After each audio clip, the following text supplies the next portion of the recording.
Halo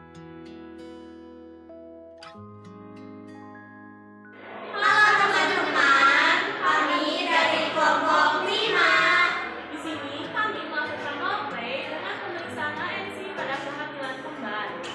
Sebelumnya, izinkan kami untuk memperkenalkan diri kami. Perkenalkan, nama saya Tina Sriwardini, MPMS 122 Perkenalkan, saya Fadil Aulia dengan MPMS 123 yang berasal dari Kohanim. Perkenalkan, saya Putri Rahayu dengan MPMS 123 sebagai narator. Perkenalkan, saya Tiara Regina dengan NPM F123 sebagai bidan. Perkenalkan, nama saya Sasmi Pradara dengan nomor NPM F123 sebagai kameramen. Perkenalkan, nama saya Rida Haritini dengan NPM F123 sebagai keluarga pasien. Saya Rifana Jasmine NPM F123 sebagai asisten bidan. Selamat menyaksikan. Pengertian bidan. Menurut Ikatan Bidan Indonesia (IBI), pengertian bidan adalah seorang perempuan yang telah lulus dari pendidikan bidan yang diakui oleh pemerintah dan organisasi profesi di wilayah negara Republik Indonesia. Bidan juga harus memiliki kompetensi dan kualifikasi yang sesuai dengan standar yang ditetapkan oleh IBI. Mereka memiliki peran penting dalam memberikan asuhan kebidanan pada ibu hamil, melahirkan, dan masa nifas. Bidan juga dapat memberikan pelayanan kesehatan reproduksi kepada perempuan, termasuk pemeriksaan kehamilan, persalinan, dan perawatan pasca persalinan. Mereka juga berperan dalam memberikan pendidikan kesehatan kepada masyarakat terkait dengan kehamilan, kelahiran, dan perawatan bayi. ANC (Antenatal Care). Kehamilan kembar adalah kondisi di mana wanita mengandung 2 janin atau lebih secara sekaligus. Kondisi ini memiliki risiko yang lebih tinggi terhadap komplikasi kehamilan dan persalinan.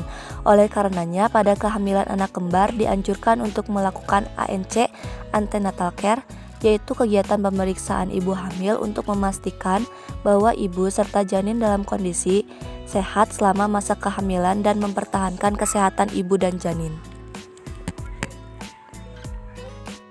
Tindakan ANC dilakukan oleh seorang tenaga kesehatan. Tata cara tindakan ANC menurut Kementerian Kesehatan Republik Indonesia bisa dirangkum menjadi 10T, yaitu yang pertama, timbang badan dan ukur tinggi badan. Yang kedua, ukur tekanan darah. Yang ketiga, nilai status gizi, ukur lila. Yang keempat, ukur tinggi fundus uteri. Yang kelima, tentukan presentasi janin dan denyut jantung janin. Yang keenam, screening status imunisasi TT dan pemberian imunisasi TT. Yang ketujuh, pemberian tablet besi 90 tablet selama kehamilan.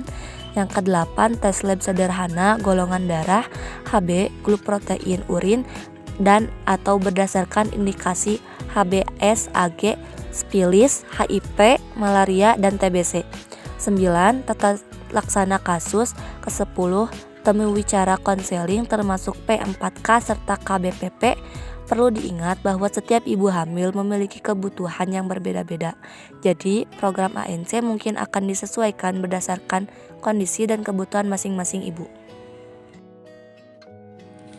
Jadwal tindakan ANC. Pemeriksaan ANC dilakukan dengan jadwal minimal 8 kali, yaitu trimester pertama, kunjungan ke-1 pada minggu ke-1 hingga minggu ke-12 kehamilan, trimester kedua, kunjungan kedua pada minggu ke-20 kehamilan, kunjungan ketiga pada minggu ke-26 kehamilan, trimester ketiga, kunjungan keempat pada minggu ke-30 kehamilan, kunjungan kelima pada minggu ke-34 kehamilan, kunjungan keenam pada minggu ke-36 kehamilan, kunjungan ke-7 pada minggu ke-38 kehamilan, dan kunjungan ke-8 pada minggu ke-40 kehamilan.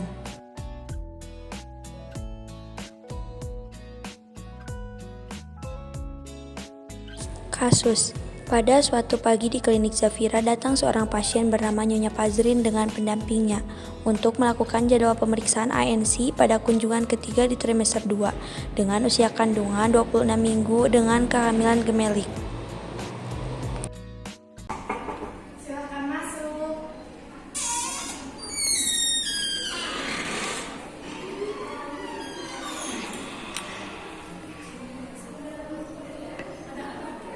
Silakan duduk Ibu. Selamat pagi Bu Pazrin ya. Saya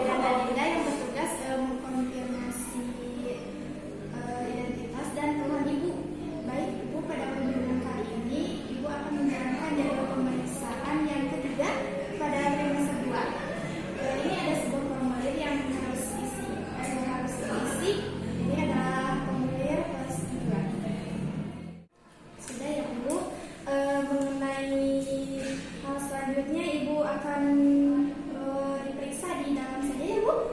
Silakan Ibu. Silakan masuk. Selamat pagi Ibu. Hari ini ada pasien dan ini data-datanya. Ya, silakan masuk aja ya. Iya.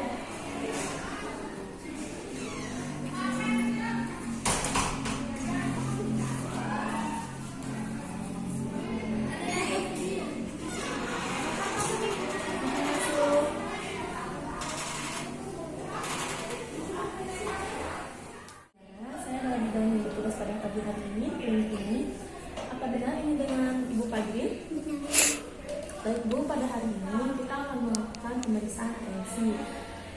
Dalam pemeriksaan ANC ini, mungkin dalam beberapa tindakan ini saya akan dibantu oleh rekan saya, Ibu dan Ibu. Ibu, apakah Ibu bersedia? Karena Ibu sudah menyetujui, maka kita akan melakukan tindakan yang pertama, yaitu pengukuran berat badan, tinggi badan, pipi, dan status gigi oleh bidan Ibu. Masuk Bu. Sekarang kita akan melakukan pemeriksaan diri kita dulu. Sebelumnya kita timbang berat badan dulu ya Bu.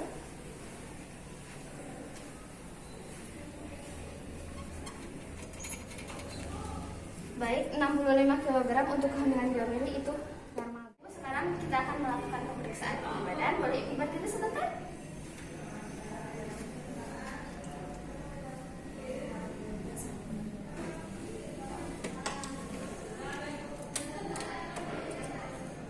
Kita melakukan pengukuran lingkar lengan ya Bu. Boleh saya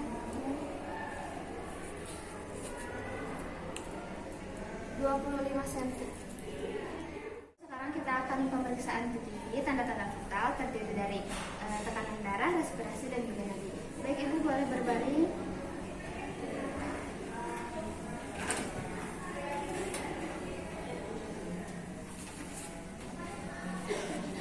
Lengan bajunya boleh di atasnya ya Bu, maaf.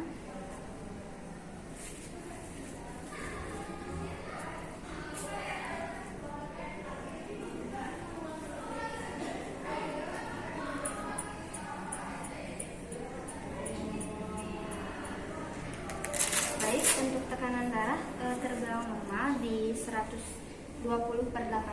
Sekarang kita pemeriksaan respirasi dan juga nadi Bu.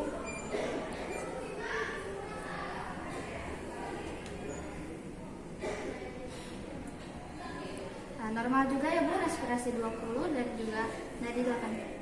Pemeriksaan TTV sudah selesai ya Bu. Saya sampai di sini, selanjutnya dibantu dengan bidan Tiara. Permisi Bu. Oh, Ibu Pagi, untuk pemeriksaan selanjutnya kita akan melakukan pemeriksaan tinggi kurus tadi ya Bu. Apakah Ibu bersedia?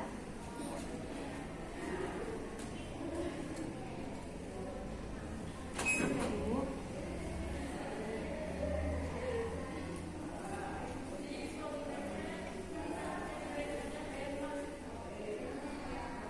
Tinggi kurus tadinya 38 cm.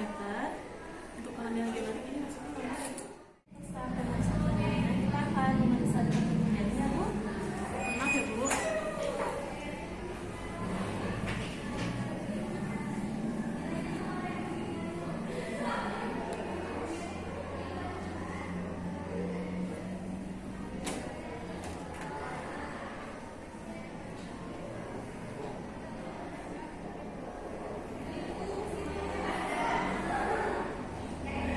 Untuk dekat janin pertama 130 normal.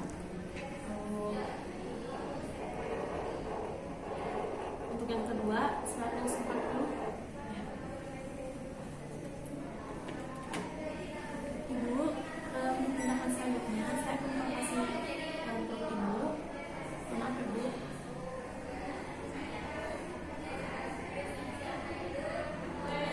Yang ini rasa bulat, kemudian empuk. Ini isi bokong. Itu yang pertama, janin pertama ini presentase kepala. Lalu untuk janin kedua ini presentase selesai ya Bu. Terima kasih sudah selesai sama tindakannya. Mari kita lanjut ke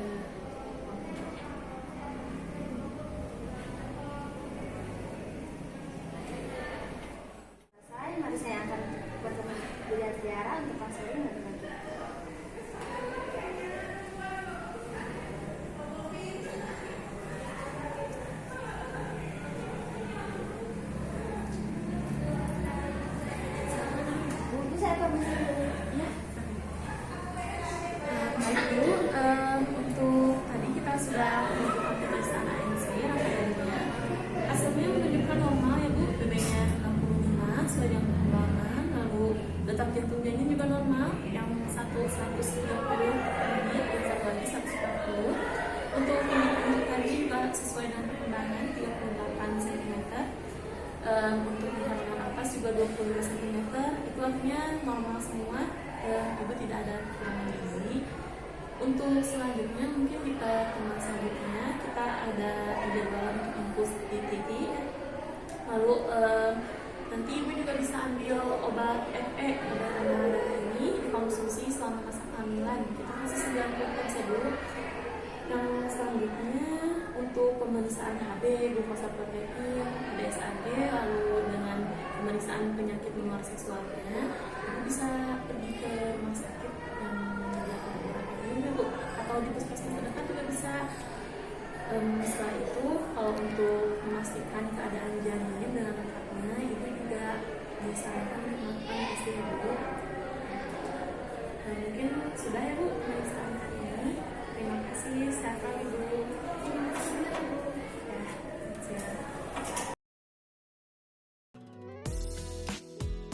Kesimpulan, kehamilan gemelik atau kembar adalah kondisi di mana wanita mengandung 2 janin atau lebih secara sekaligus.